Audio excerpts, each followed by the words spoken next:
good workout for 40 minutes. I just caught the back end of what John was saying there. I agree. I think if we'd have gone in at 18-0 down, it would have made us a bit more nervous. We didn't pull away from them till after they got a sin bin, really. So, credit to Featherstone, and I don't mean that in a condescending way. They stayed with the pace of the game and pushed us a little bit.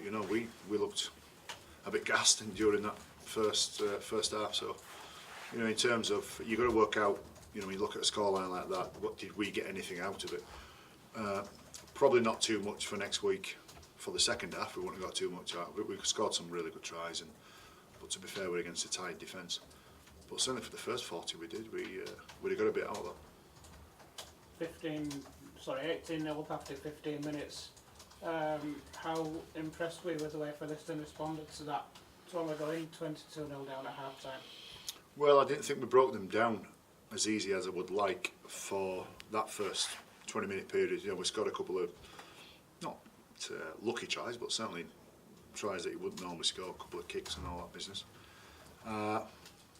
There was a response from them, and I didn't feel there was any lack of intensity from them. And for periods, it looked like a Super League game. It looked like a Super League tempo. I thought it was a fast game as well, first half. I thought it was a bit end to end as well.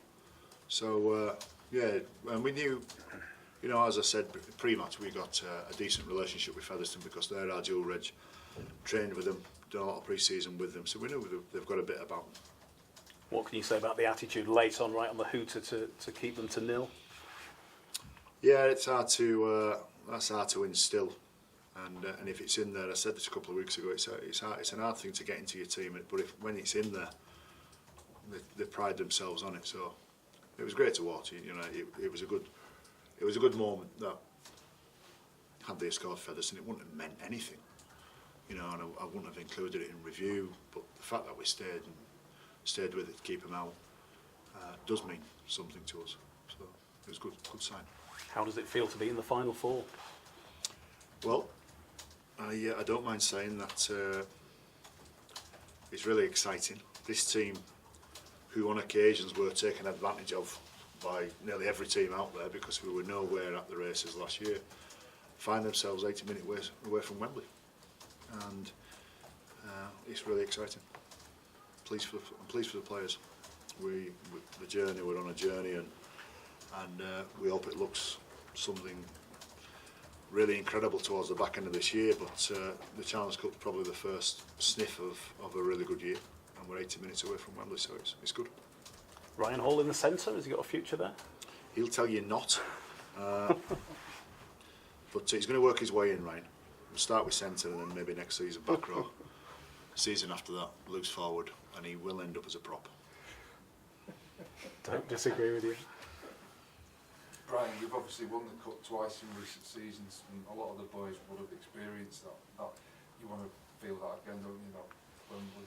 Yeah, and usually, listen, if we win the semi-final, we'll be asked loads of questions about complacency, and because you've been there before, does it help with experience and all that? Each year it's a year on its own, and it's just a great build-up. It's a great place to be. The whole week building up to it is are the memories with it. The memories just don't start when the whistle blows. The whole memories about Wembley are the week building up to it, and the week after and the night after if you win, and when you lose it can be a good night as well because you drown your sorrow. So it's something that you don't need much motivation for them, to get them built up for it.